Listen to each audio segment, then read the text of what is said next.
Sir x ने Y को cheque दिया आईसीआईसीआई बैंक का, तारीख आ गई, तो वाई का धर्म क्या है? सर उस चेक को टाइमली यहां पर लगा। ठीक है सर। सर है ना, वाई ने टाइमली लगा दिया उस चेक को।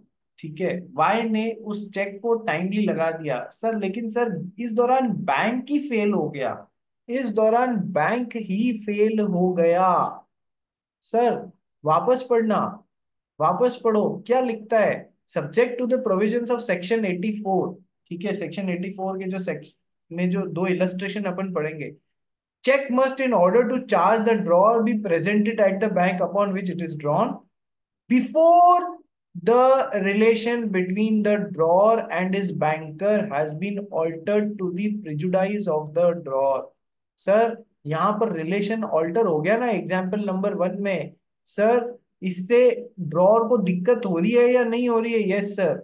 ए draws a cheque for rupees 1000 and when the cheque ought to be presented he has funds at the bank to meet it। ठीक है सर, पैसे भी पड़े, 5000 रुपए खाते में पड़े। Bank fails before the cheque is presented. Sir bank ही फेल हो गया चेक प्रेजेंट करने से पहले। सर इधर देखना, the drawer is discharge, Mr X discharge हो चुके हैं अपनी लाइबिलिटी से, हाँ बात समझना। But the holder can prove against the bank for the amount of cheque. Sir Mr Y किसके पास में जाएंगे? मिस्टर वाई सर एक्स का गला नहीं पकड़ेंगे कि आपका बैंक तो फेल हो गया, ना ना ना। मिस्टर वाई किसका गला पकड़ सकते हैं? सर आईसीसी बैंक के ऊपर केस करेंगे कि देखो अभी तक 3 महीने की विंडो खुली थी, 3 महीने की विंडो खुली थी, उसके बावजूद आपने चेक को डिसऑनर कर दिया क्योंकि आप फेल हो गए। सर इससे इसको प्रिजुडिस हो गया, ये पूरी प्रोसेस में मिस्टर एक्स के खिलाफ जा रही है, लेकिन सर मिस्टर वाई जो हैं वो आईसीआईसीआई बैंक का गला पकड़ सकते हैं। इलस्ट्रेशन पढ़ो वापस एक बार, देखो इलस्ट्रेशन क्या बोलता है। The drawer is discharge, drawer is Mr X, but the holder can prove against the bank for the amount of the cheque. अभी पूरी सिचुएशन तब क्लियर होगी जब अपन एग्जाम्पल नंबर 2 भी पढ़ेंगे। इलस्ट्रेशन नंबर 2 पढ़ भाई। A draws a check at Ambala on a bank in Calcutta. The bank fails before the check could be presented in ordinary course. A is not discharged for he has not suffered actual damage through any delay in presenting the check. देखो, ए ने एक check बना के दिया B को। Check कहाँ था? अंबाला पे ड्रॉ किया गया था, on a bank in Calcutta. Cheque को बनाया गया अंबाला में। सर कैसी बैंक के ऊपर? सर एक कैलकाटा में एक बैंक थी उसके ऊपर बनाया गया cheque. A draws a cheque at Ambala, बनाने की जगह अंबाला थी, किधर बनाया गया? कैलकाटा की एक बैंक पे बनाया गया। ठीक है सर, कोई दिक्कत नहीं है। Bank fails before the cheque could be presented in ordinary course. Sir ordinary course में क्या आता है? मान लो चेक पे तारीख, मैं मान लो चेक पे तारीख पड़ी हुई है 1/1/2024, तो सर इस डेट से 3 महीने के भीतर भीतर चेक को प्रेजेंट करना है। लेकिन सर बैंक जो है कैलकाटा वाला, वो इससे पहले ही फेल हो गया। ऑर्डिनरी कोर्स में चेक प्रेजेंट करते उससे पहले ही फेल हो गया। सर अभी क्या हुआ? क्या बोलता है ये पॉइंट? सर ये पॉइंट बोलता है A is not discharge, drawer discharge नहीं हुआ है, for he has not suffered actual damage through any delay in presenting the cheque. Sir कोई डीले नहीं हुई है प्रेजेंटिंग में, चेक करने में, प्रेजेंट करने का मौका ही नहीं मिला, तो सर उसके कारण ए को कोई डैमेज नहीं हुआ। सर ये डिस्चार्ज नहीं हुआ है, जिस इसने मिस्टर बी को जो चेक दिया था ना, मिस्टर बी अभी भी इसका गला पकड़ सकते हैं। ठीक है, ऊपर वाले एग्जाम्पल में नहीं पकड़ सकते हैं क्योंकि वहां पर उन्होंने चेक सही दिया था, चेक प्रेजेंट करने का टाइम भी आ गया था, उसके बाद में बैंक फेल हुआ है, तो सर ये जाके बैंक का गला पकड़ लेगा। ठीक है, बात समझ लो। अब एक बार वापस आ जाओ इस पॉइंट पे, subject to provisions of section 84। Sir इन दो एग्जाम्पल्स को ध्यान में रखना। Subject to provisions of section 84 में इन दो एग्जाम्पल्स को ध्यान में रखना। वहां एक जगह पकड़ सकते हैं गला, एक जगह नहीं पकड़ सकते हैं गला, वो दोनों एग्जाम्पल्स अपन ने देख लिए। ठीक है, अब कोई ऐसा चेक है, in order to charge the drawer, Mr A ने जो किया था, it must be presented at the bank upon which it is drawn before the relation between the drawer and his banker has been altered to the prejudice of the drawer. Sir Mr A को आप उसके लिए responsible बनाना चाहते हैं ना, तो इन दो examples को ध्यान में रखते हुए सर उस टाइम के अंदर अंदर प्रेजेंट करो। सर बिफोर द, उस ऐसे टाइम के पहले पहले प्रेजेंट करो जहां जब बैंकर और जो ड्रॉर है उसके रिलेशन आपस में खराब नहीं हो जाते हैं towards the prejudice of the drawer. ये थोड़ा सा याद करना पड़ेगा अब आपको सर उन दो एग्जाम्पल्स को ध्यान में रखते हुए। सर यदि बैंकर और जो जिसने उस बैंक का चेक काटा है उसके रिलेशंस, जिसने उस बैंक का चेक काटा है उसके रिलेशंस ऐसे खराब हो रहे हैं कि वो चेक अब सिकर नहीं पाएगा। तो सर यदि आप इसके लिए उसके ड्रॉर को चार्ज करना चाहते हैं subject to provisions of section 84, ठीक है, तो सर उस चेक को प्रेजेंट करना पड़ेगा बैंक में बिफोर उनके रिलेशंस खराब हो जाएं। तो इन दो एग्जाम्पल्स में अपन ने यही तो देखा है कि सर, इन दो एग्जाम्पल्स में अपन ने यही तो देखा है, क्या देखा है कि सर प्रेजेंट करने का टाइम आ गया है, तो और आपने प्रेजेंट नहीं किया है अभी तक, और इस दौरान बैंक फेल हो जाता है, तो अब ड्रॉर की जिम्मेदारी नहीं है, बैंकर के ऊपर केस ठोको, ठीक है।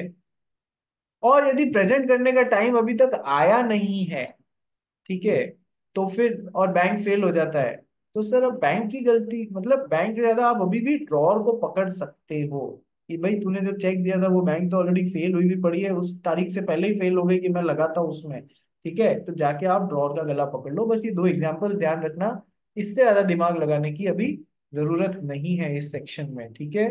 एग्जाम में भी आ जाए तो अकॉर्डिंगली हैंडल करना। Next, presentment of cheque to charge any other person.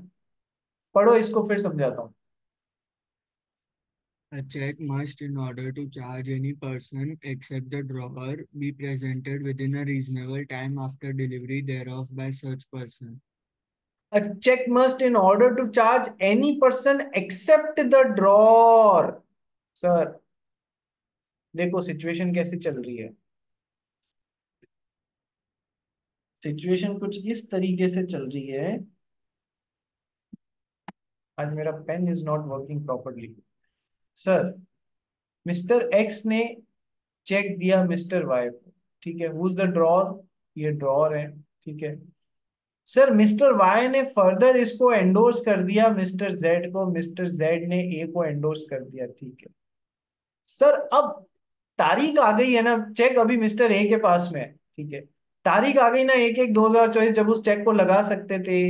तो इस अवधि में जो 3 महीने की अवधि अभी अपन जानते हैं उसके अंदर अंदर वो बैंक में लग जाना चाहिए, so that any other person other than the drawer को आपको रेस्पॉन्सिबल बनाना हो, कि यानी कि मिस्टर वाई को रेस्पॉन्सिबल बनाना हो या मिस्टर जेड को रेस्पॉन्सिबल बनाना हो मिस्टर ए को, ठीक है, तो वो तभी बना सकते हैं, अदर देन द ड्रॉर किसी को भी रेस्पॉन्सिबल बनाना हो तो वो तभी बना सकते हैं जब उस चेक को आपने प्रॉपरली जिस टाइम में लगा देना चाहिए था उस टाइम में प्रेजेंट कर दिया है बैंक में।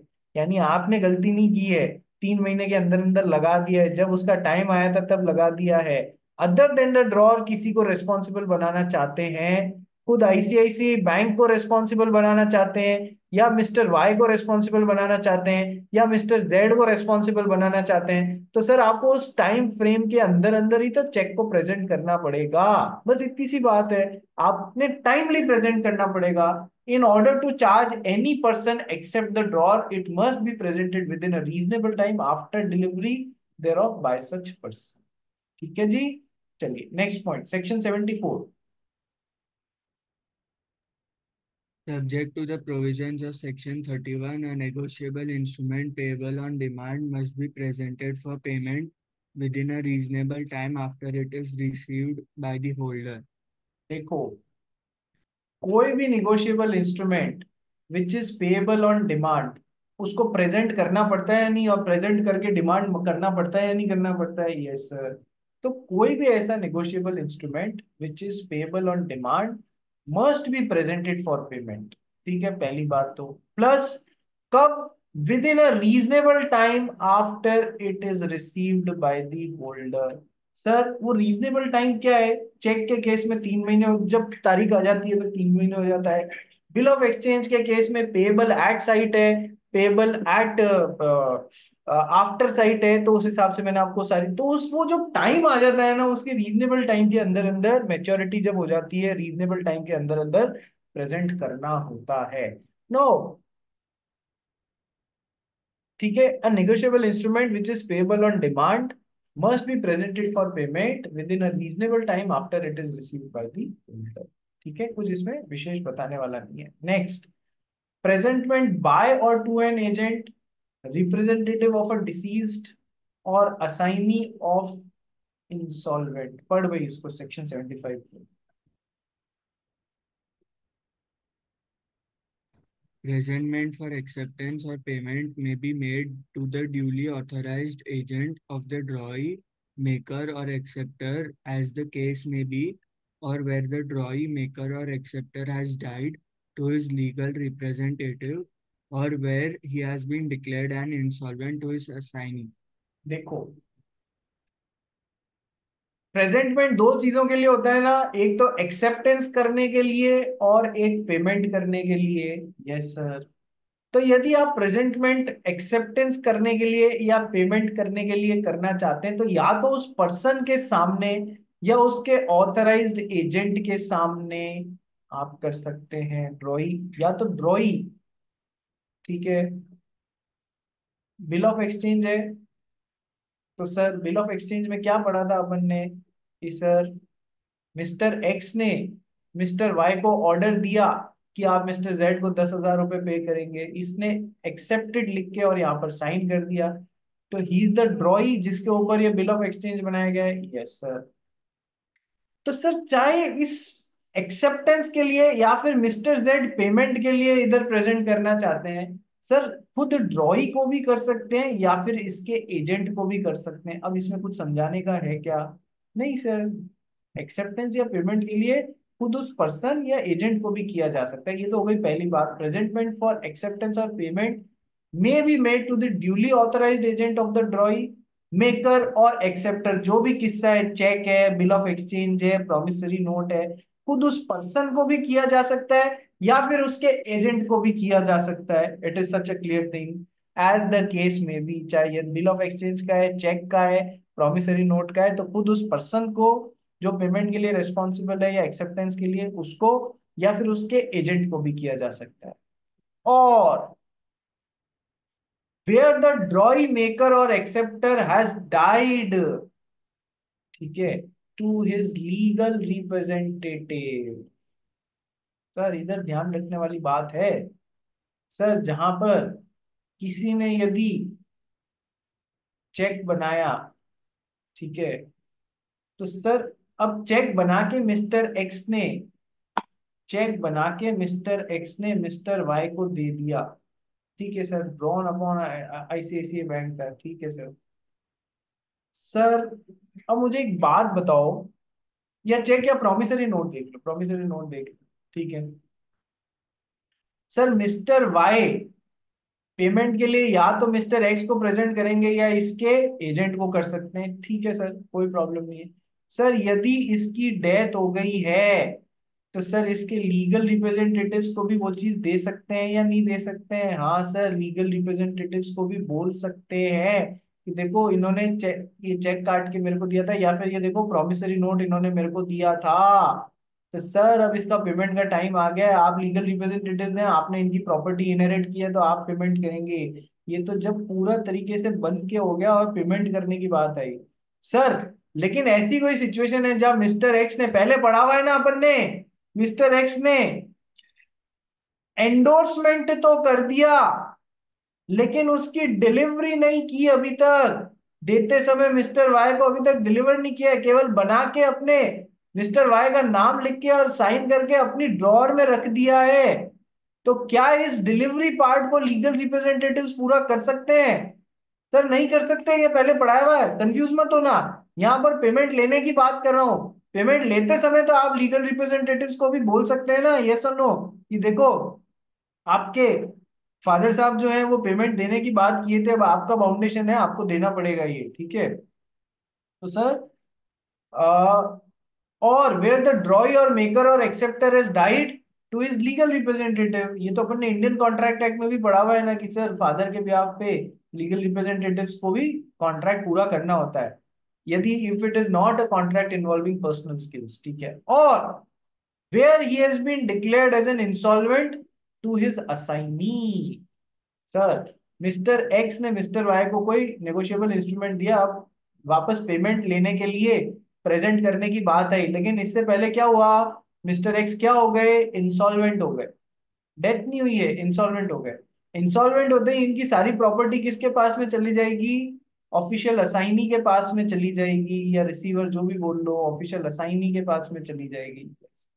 असाइनी के पास में चली जाएगी तो असाइनी के पास में इनकी सारी एसेट्स आ गई, सारी लाइबिलिटीज भी असाइनी के पास में जाके ही मांगनी पड़ेगी ना इनके, मतलब मिस्टर वाई को अपना पैसा मांगना है तो अब ऑफिशियल असाइनी के पास में जाके बोलना पड़ेगा ना, डिमांड करना पड़ेगा। तो ये चेक क्या नेगोशिएबल इंस्ट्रूमेंट का, चेक नहीं सॉरी, ये नेगोशिएबल इंस्ट्रूमेंट कहाँ प्रेजेंट होगा, सर अब यदि ये बंदा इंसॉल्वेंट हो गया है तो इसके ऑफिशियल असाइनी के पास में प्रेजेंट करना पड़ेगा। तो कितना इजी है कि सर जब सब कुछ सही चल रहा था, तो सर यदि बिल ऑफ एक्सचेंज है तो ड्रॉर के पास में जाके अपने को डिमांड करना पड़ेगा, सॉरी ड्रॉई के पास में डिमांड करना पड़ेगा, चेक है तो बैंक के पास में। सर प्रॉमिसरी नोट है तो सर हम इसके पास में आ जाएंगे, ठीक है सर, कि आपने प्रॉमिस किया था, ठीक है। सर यदि ये मर गया तो इसके लीगल रिप्रेजेंटेटिव्स के पास में जाके डिमांड कर सकते हैं, यदि ये जिंदा था तो या तो इस आदमी के पास में या इसके एजेंट के पास में जा सकते हैं, यदि ये मर गया तो लीगल रिप्रेजेंटेटिव्स के पास में भी जा सकते हैं। सर यदि ये इंसॉल्वेंट हो गया तो सर इसकी प्रॉपर्टी कहाँ जाएगी, सर ऑफिशियल असाइनी के पास में जाएगी, सर हम जाके उधर जाके डिमांड करेंगे, इतनी सिंपल सी बात है, ठीक है।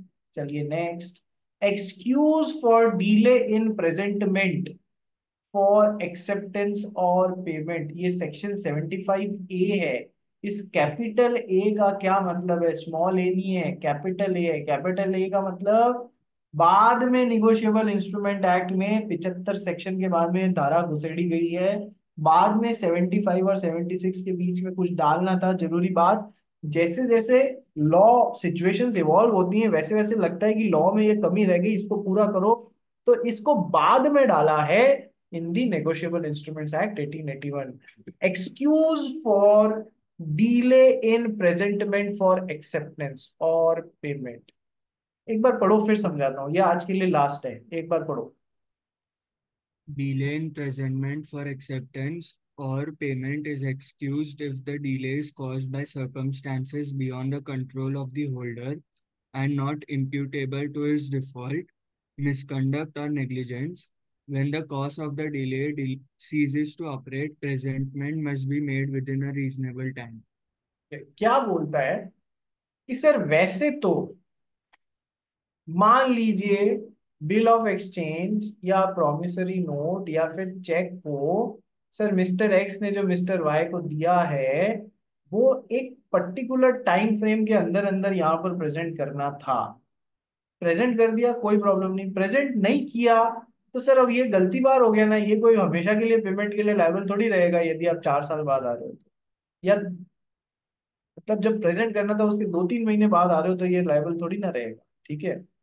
लेकिन सर कई बार ऐसे इंस्टेंसेस हो जाते हैं जहां पर मिस्टर वाई चाहते हुए भी इसको यहां पर प्रेजेंट नहीं कर पाते हैं जिसके सामने भी प्रेजेंट करना होता है। क्यों, it was payable at a particular place, for example cheque दिया मिस्टर एक्स ने मिस्टर वाई को चेक दिया, चेक किस पे लगेगा, वो चेक पेएबल था आईसीआईसीआई बैंक की पांगुड़ नगर गोरेगांव वेस्ट में जो आया हुआ है उस वाली ब्रांच पे ही पेएबल था, उधर ही प्रेजेंट करना था। जिस डेट को वो चेक प्रेजेंट करना था या वो निगोशिएबल इंस्ट्रूमेंट प्रेजेंट करना था उस पर्टिकुलर टाइम फ्रेम में बांगुर नगर का वो जो पर्टिकुलर ब्रांच थी वो बाढ़ से डूबी भी पड़ी थी, ठीक है, तो वो चाह के भी वहां प्रेजेंट नहीं कर पा रहा था। तो सर ऐसी कोई सिचुएशन है तो जब वो सिचुएशन क्योर हो जाए भले ही डिले हो गया हो बाद में जाके प्रेजेंट कर दो। आपको बस लॉजिकली ये प्रूव मतलब ये बोला होगा सर प्रेजेंट करने लायक सिचुएशन ही नहीं थी, मैं तो बहुत चाहता था। तो sir delay in presentment for acceptance और payment is excused if the delay is caused by circumstances beyond the control of the holder, beyond the control। अब नेचुरल कैलेमिटीज में हमारा कंट्रोल थोड़ी रह सकता है यार। And not imputable to his default. ठीक है, मैं डिफॉल्ट मेरी गलती के कारण नहीं हुआ है, ये सर्कमस्टांसेस जो मेरे कंट्रोल में नहीं थे, मेरे कंट्रोल से बियॉन्ड थे, उनके कारण हुआ है। मेरा कोई मिसकंडक्ट या नेग्लिजेंस के कारण डिफॉल्ट नहीं हुआ है या डिले नहीं हुआ है। So when the cause of the delay ceases to operate, presentment must be made within a reasonable time. अब जैसे ही बाढ़ का पानी खाली हुआ, उस खाली होने के रीजनेबल टाइम पीरियड के अंदर अंदर जाके चेक को प्रेजेंट कर दो, या फिर, बात समझ में आई, प्रोमिसरी नोट या बिल ऑफ एक्सचेंज। गलती नहीं है ना, सर्कमस्टांसेस अवॉइडेबल है और नॉन अवॉइडेबल सर्कमस्टांसेस है, तो जब वो सर्कमस्टांसेस सही हो उसके रीजनेबल टाइम के अंदर जाके प्रेजेंट कर दो, वो एक्सक्यूज मान लिया जाएगा, अदरवाइज नहीं माना जाएगा। अब नेक्स्ट टॉपिक आता है कि सर, कब किसी निगोशिएबल इंस्ट्रूमेंट का प्रेजेंटमेंट करना जरूरी नहीं होता है। तो सर ये आ जाओ अपने इधर। Sir, when the presentment of a negotiable instrument is unnecessary, present करने की कोई जरूरत नहीं है, वो 8 सर्कमस्टेंसेस की बात करी गई है। तो ये अपन उठाएंगे कल। और एक नेक्स्ट टॉपिक आता है, रूल्स एज टू कंपनसेशन। यदि कोई नेगोशिएबल इंस्ट्रूमेंट डिसऑनर हो गया है, तो होल्डर जो है वो क्या क्या नुकसान मांग सकता है। ठीक है, वो सब की बातें, ये दो बातें अपन कल डिस्कस करके चैप्टर को फिनिश करने की कोशिश करें। चलिए, ठीक है, मिले कल। यस, पढ़ना इसको वापस, तब थोड़ा समझ में आएगा।